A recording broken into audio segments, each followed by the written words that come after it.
안녕하세요 여러분 반갑습니다. 2022 대학 수학능력시험 6월 모의평가 생명과학 1의 총평을 맡은 박수연입니다. 자, 선생님이 여러분들이 너무 힘들고 중요한 시험을 치렀기 때문에 막 토닥토닥도 해주고 싶고 멘탈에 관련된 이런 여러 가지 얘기들 해주고 싶은데 이 시간에는 최대한 줄여서 얘기할 거예요.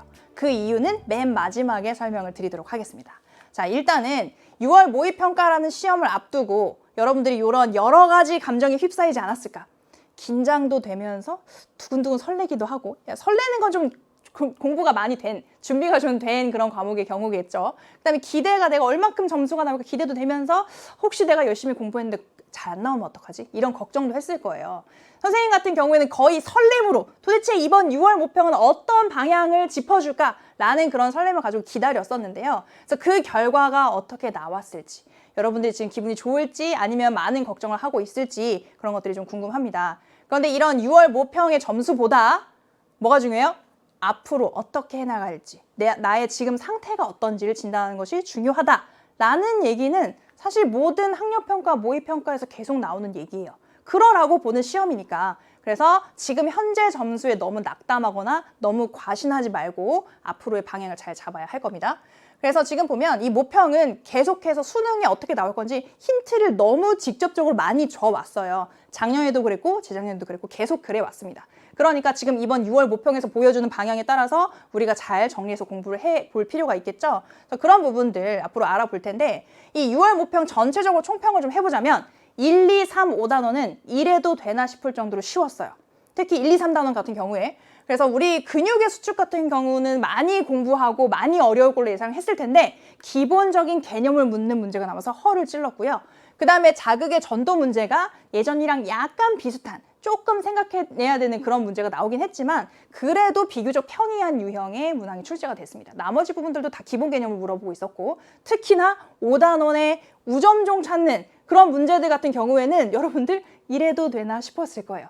대신에 우리가 전체적인 4개의 단원에서는 우리 너네가 좀 어느 정도만 공부하면 다 맞출 수 있어. 이런 꿈과 희망을 주면서 또 변별은 해야 되지 않겠어요? 그래서 4단원이 작년에 비해서는 좀 난도가 높은 편으로 나온 편이다. 그래서 이번에 컷이 좀 나와봐야 알겠지만 작년 6월 모평의 컷이 47점이었습니다. 한 문제 틀렸을 때 우리 1등급 받을 수 있는 그런 점수다라고 본다면 이번에는 조금 내려갈 수도 있겠다는 생각이 들어요. 4단원 문제가 갑자기 여러분들이 준비가 안 된 상태에서 어렵게 출제가 됐기 때문에 그런 부분에 대해서 대비를 앞으로 해야 되겠구나라고 생각을 하시면 되겠습니다.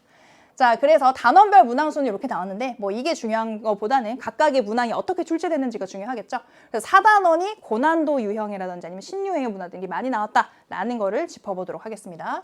일단 1단원은 1번, 20번에서 생물의 특성과 생명과학의 탐구 방법이 골고루 출제가 됐고 그 다음에 2단원에서는 세포호흡과 에너지 대사 나왔어요. 하지만 자료를 보면 충분히 풀어낼 수 있는 세포호흡 관련해서 뭐 기관계 문제가 나오지도 않았죠. 그래서 우리 노폐물 어떤 종류 나오는지 그 정도 알고 있으면 풀 수 있는 그런 문항들 출제가 됐고 그 다음에 3단원에서는 여러 가지가 나왔지만 뭐 삼투압 조절이라든지 그 다음에 체액성 면역이라든지 조금 자료 해석을 해야 되긴 했는데 그래도 높은 수준의 추론을 요구하는 그런 문항들은 출제가 되지 않았습니다.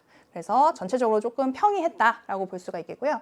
그 다음에 4단원 같은 경우에는 지금 보시면 세포주기부터 시작해서 핵형 분석, 감수분열 문제까지 나와 있는데 사실 이 가운데 있는 뭐 감수분열 해석하는 문제라든지 유전병 문제라든지 이런 것들도 조금씩은 새로운 자료들을 많이 내려고 노력을 한 것 같아요. 그래서 그런 부분의 흔적들이 보이니까 우리가 수능에서도 그 어떤 기조가 유지가 될 수 있겠다라는 생각을 가져야 됩니다. 그래서 만약에 6월 모평에 이런 흐름대로 간다면 1, 2, 3, 5단원은 너네 진짜 기본만 공부해도 맞게 해줄게. 이런 느낌. 그러니까 생명과학에 대한 흥미만 잃어버리지 말아줘.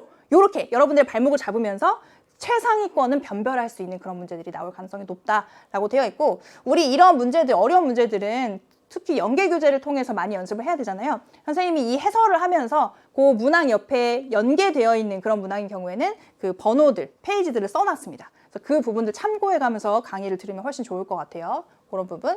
그다음에 5단원에서는 세 문항이 나왔는데 이것도 역시 굉장히 쉬운 수준으로 출제가 됐기 때문에 여러분들이 공부만 하면 맞출 수 있습니다.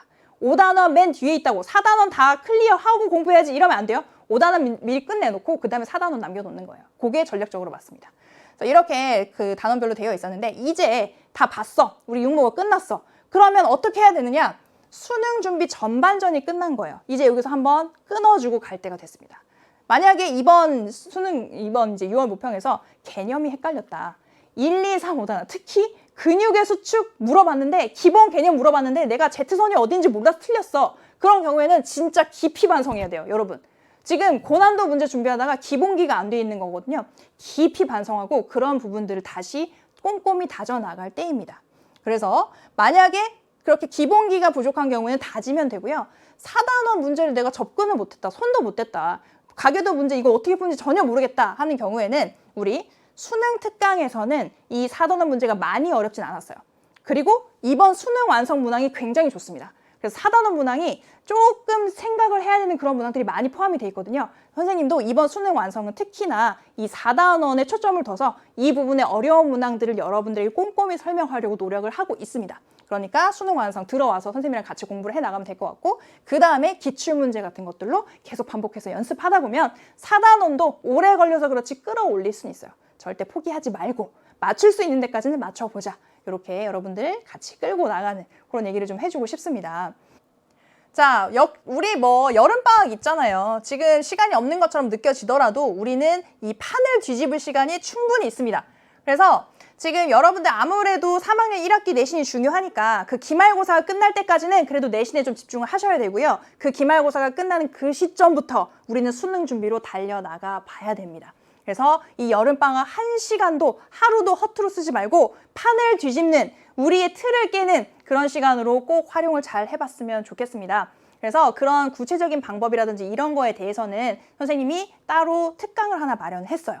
어떤 특강이냐면 6월 모평 총평에 대한 어떤 특강이 마련이 되어 있으니까 그 분석 특강을 보면 이런 부분의 유형은 어떻게 공부하면 되겠다. 앞으로 수능에서는 이런 부분들이 예상이 되니까 이런 부분을 잡아 나가보자 라고 조금 더 오늘 지금 이 시간보다 훨씬 디테일하게 얘기를 할 수 있거든요. 그래서 그런 부분에서 구체적인 방향을 같이 알아보도록 하겠습니다.